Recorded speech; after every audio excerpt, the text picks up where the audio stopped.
Hello, you wonderful people, and welcome to another episode of Crime Centric. This being a show where we talk about crime dramas that I watch. For today's episode, I'm going to talk about the latest episode of Dark Winds. A lot of really interesting things went down in this episode, so let's break it down. We are dealing in the aftermath of the revelation of, it now being out, not only that Jim knew about Frank and had some idea about the Buffalo Society and stuff like that, he just didn't tell Joe, but also now Bernadette knows, wait, not only was Jim lying to her, but Joe was lying about her, about Jim being an FBI agent. So he's trying to come apologize to her before he ended up leaving.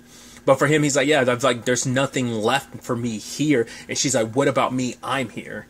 And she's just kind of, you know what, screw it. Even says, you want to know, also, my clan, this is who my clan is. So it's like, right, got that information, now you can go. So, and it sucks because he cares. He actually legitimately likes her. He didn't want things to kind of turn out the way they did. But I figured Joe wasn't going to get out of this easy either, because she's pretty upset with Joe because he's like, I have to run everything by you. I have to tell you everything. She's like, at the very least, I need you to respect me, Lieutenant, because he's like, I did it to protect you. She's like, I don't need you to protect me. Respect me. I am an officer just like you are, but it doesn't seem like you respect, because truth be told is, the lines blur so much when it comes to Bernadette. I think it's he's very protective of her because she's always been like a daughter to him, and I think especially in the aftermath of everything with JJ, I think that's what really, I think he got probably even more protective, so, because he was saying, at the very least, Jim, having an FBI agent on their side, having someone on the inside, worked out for him. Until it kind of did, until it turns out he was keeping information from you. But it's no, why not tell me? You let me get close to him. This is someone I'm supposed to trust to have my back, and you legitimately put me out there with someone I can't trust. You put my own life in danger because you're supposed to trust a person by your side. How am I supposed to trust him when I find out he's not a trustworthy person to begin with, And it kind of takes away everything. Because I'm sure for Bernadette, it's how much of what he ever told me was the truth and what was a lie. I think everything he ever said was true, especially about his family circumstances, but I think it's just right, it doesn't matter, because it's you still lied to me. That's not the best foundation for any budding relationship is, being built on even the smallest lies, but it's still this is not even a small lie, it's a pretty big lie about who you really are. So, because it also shows you showed up here under false pretenses, you're only here to get any information you need, and you're going to bounce just like you're doing now. So, but Bernadette's kind of got it rough this episode. Not only all of that, the witch comes in and breaks out Frank. So that was interesting. And she left her with a white strand of hair. I was like, ooh, just like Anna. So I was at first I was so does that mean she's the one that killed Anna then? She has to be the one if she's the one that ended up, putting that spell on Bernadette. But it didn't kill Bernadette.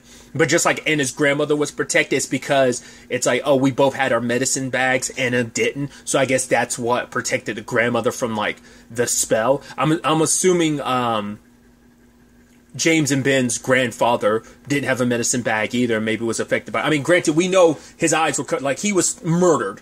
Anna might have just been, because they said she basically was scared to death, so it was probably, full-blown, I don't think the show's going to go full-blown supernatural. I've been wrong time and time again with other shows, but I think it's just going to creep into it, because I think it's just part of, part of that mythos. I think a little bit of just kind of their beliefs and stuff. So I think it kind of folds into the story of kind of being on that magical side of thing, but I think it's just kind of treated as it's just something we're aware of. It does exist, and Bernadette's aware of it. A lot of people are aware of it and weary of it. But because at this point, pretty much everyone's scattered because no one's talking. Jim's kind of, embracing the promotion that he's getting. Bernadette's trying to track down, it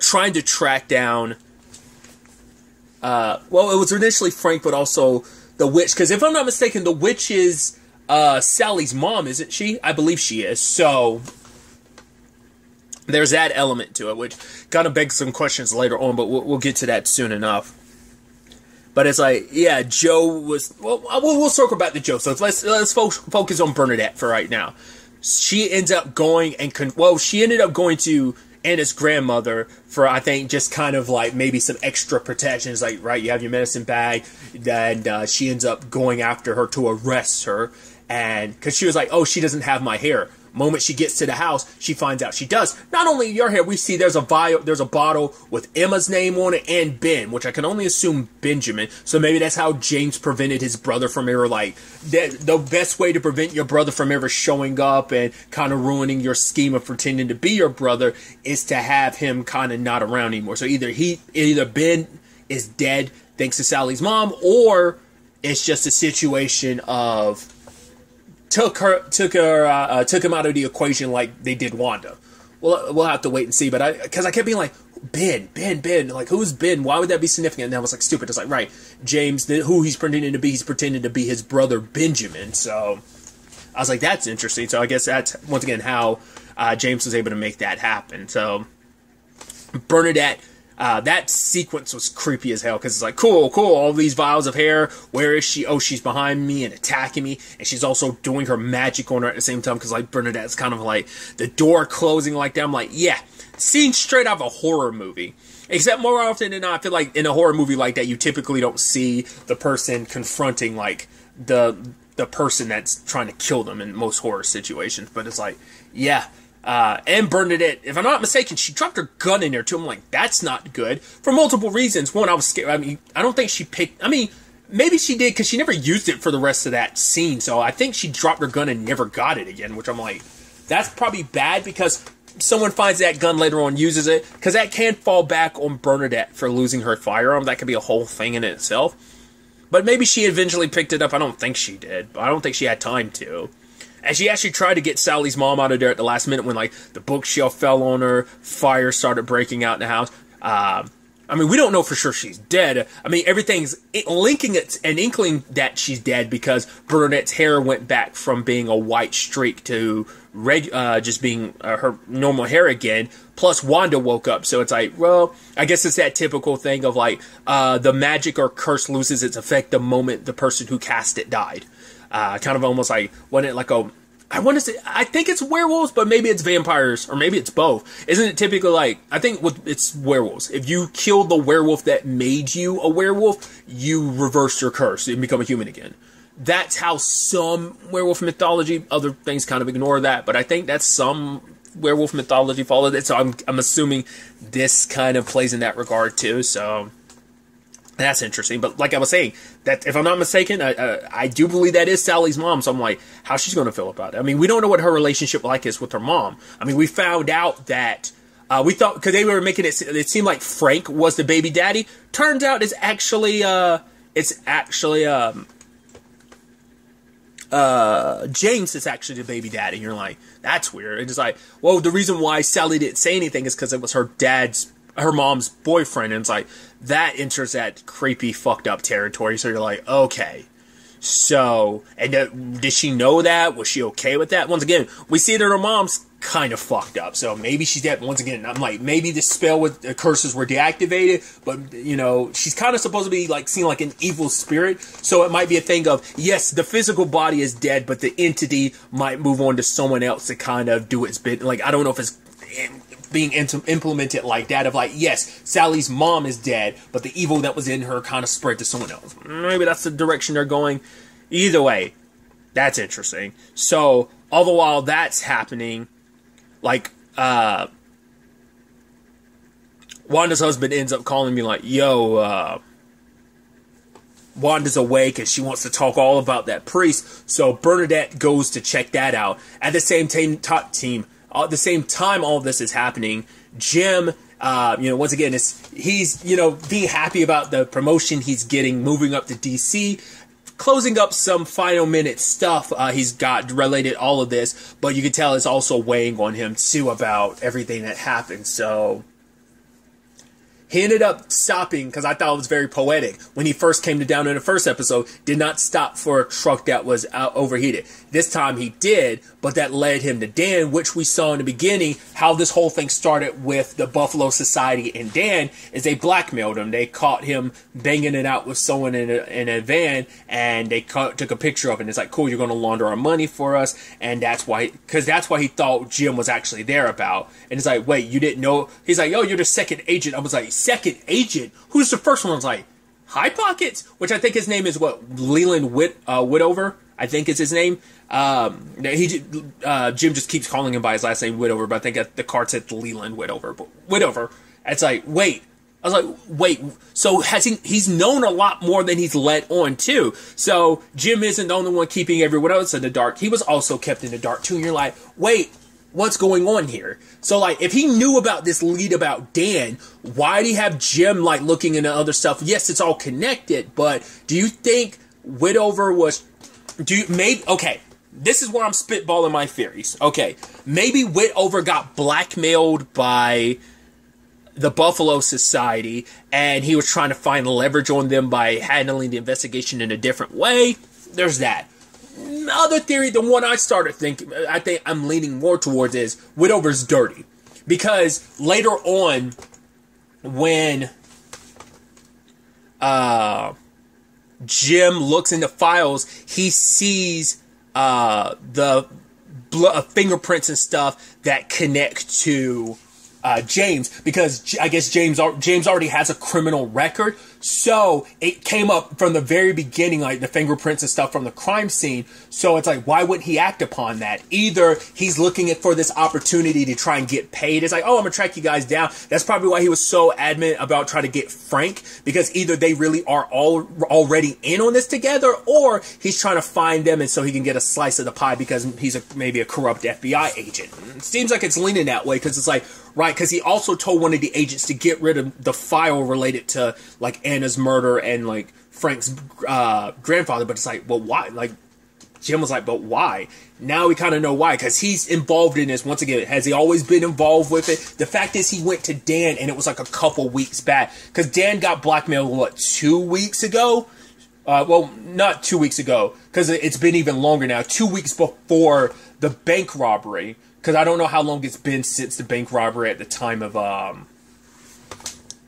because the bank robbery took place in the first episode, but I don't know how long it's spanned. I think even more, like weeks or something like that has spanned it. So, either way, he's had this lead for a while. So, just the question is, why? Once again, I'm just chalking it up to corrupt FBI agent, but the point is, when did he get corrupt? Was it after he found out who was involved and he wanted to, use this to his advantage? Because at first, there was a part of me is like, because at first I was thinking, like, you don't think he released Benjamin just so Benjamin would be his inside person to the Buffalo Society because it's about catching the bigger fish? But it's like, no, I think it's like he just knew it was Benjamin for a while. He just sat on the information. So we'll see.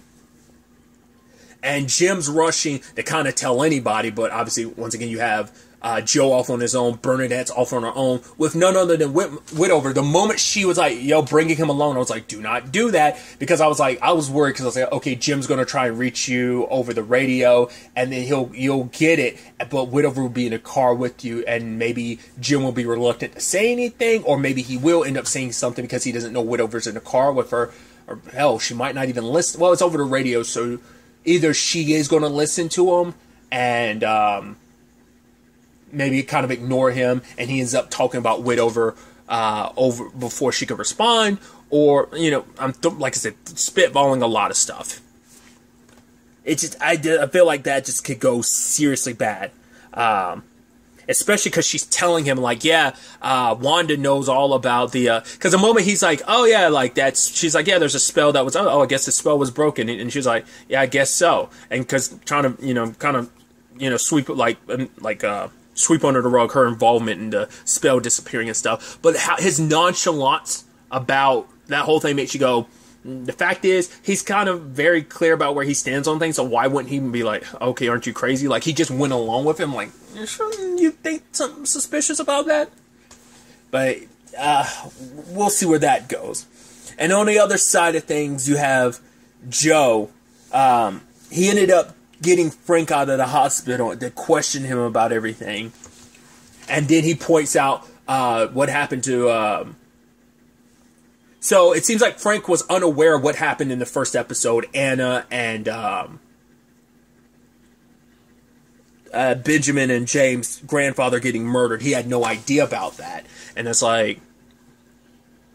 For Frank, because their whole thing is about saving, and I think this is an interesting distinction where, like, Joe was like, yeah, Navajo lives, and he's like, you don't know anything about the first thing about this side. So it's like, I thought that was interesting that Joe refers to him as a Navajo, and I think Frank saying the decide because he's trying to show, like, you aren't as about your people like I am. We may be the same, but we're actually not. Like, I'm more about protecting our people than you are. And I think it kind of almost plays into what he told Jim last episode about, like, right, his parents kind of sent him to that boarding school, that simulation school, when others were kind of dragged there. Maybe that kind of speaks volumes to that to some extent. But he implied that what happened to that happened to Joe Jr. wasn't an accident. And you're like, what was that about? So I'm wondering, is it like, did the Buffalo Society blow up that place? Because later on, Joe went to talk to Guy about that. And Guy confirmed, like, the reason why he didn't go, he had heard whispers here and there about people on the job getting sick, since someone else told him about they found uranium, and that's what was making everyone sick. So he didn't know about the explosion or anything like that. He didn't know Joe Jr. was going to be in trouble. So he's like, I'm sorry, like, because they couldn't even have a conversation last time because Joe was so angry 3 years ago and shot him, and he's like, I'm sorry about that. And now for Guy, he's like, I didn't understand what you were going through. I do. What it's like to lose a child. And I'm sorry that I said all those things. Over the years, I've said so much to you, and now I understand your pain. The fact is, you went through the trouble bringing my daughter back to me so we could bury her. Thank you. And now, like, I didn't realize what you were going through. Like, and the fact is, I've been keeping this information from you that could help in all of this, which Joe doesn't tell this to Emma because I think it's not really a guaranteed lead, but he knows there's something going on here. There's something more, because he went and met with BJ, who the guy who's buying the that place, and then he talked about the Buffalo Society, so he ends up pointing Joe towards them and their involvement in all of this. So it means they have to have something to do with the what kind of happened to Joe. So I think that's what kind of motivated him to track down, not only Frank, but also James, because they probably have some involvement in this. I'd assume it's just because they were trying to maybe keep the uranium for them. Like, either they were like, maybe it was supposed to be payback because it's like, right, we're going to burn this place to the ground because it's making our people's. And once again, we already know that James is someone that's not afraid to make some sacrifices, even if it's Navajo lives. Like, it's for the greater good than, and he's been obviously buying up, they've been getting other people to buy up the property around it, so making it harder for BJ. So, like, you could tell there is involvement there to some extent. So there's that. And then there's the whole him and Emma thing.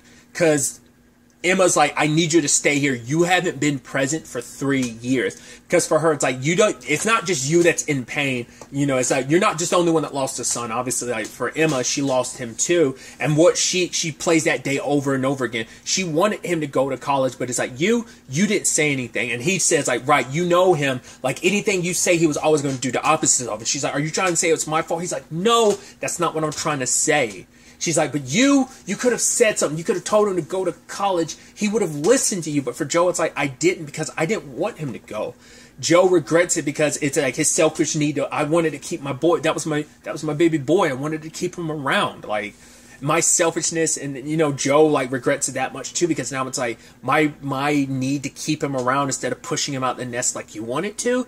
If I had just pushed for that more, maybe he wouldn't have been at that job, because he just took the jobs because I kind of okayed it. And if, I think what Emma's saying has gotten to him, like, if I did things differently, maybe Joe Jr. would be alive. And he's just not willing to talk about it. He's bottled this all up for 3 years. And it's just like the regret, the anger, I think it's all bubbling there. And he's just not taking time to talk to Emma, because I think for him, the people who might be responsible for Joe's death is out there. So it's like, I got to get them now. Like, this, I got to do my job, but I think he's using his job as an excuse just to exact his revenge to some extent. That's how I'm looking into that. He does eventually track them down, because that's also where their hideout is. That's where they're keeping the Mormon family, if they're still alive. I'm assuming they are, because they're a bargaining chip and all that. But let's not forget, there's still the third guy, but he betrayed them last episode, which I guess that's why BJ was able to point him in the right direction, was because of all of that. So where that guy is in all of this, whether he'll pop up next episode or not. It's going to be interesting. Like I said, like everyone's divided, you know, it's all linked together, but everyone's kind of going about things their own way, their own direction and all this, which is going to be interesting to see how it all wraps up next episode. Next episode is the season finale, I believe. There's only 6 episodes for the season, to my understanding, so I'm excited to see what happens and how the season wraps up. But really, that's all I'm going to talk about. Till the next time we meet, be happy, be safe, live life to the fullest, and enjoy it. Good day, and goodbye.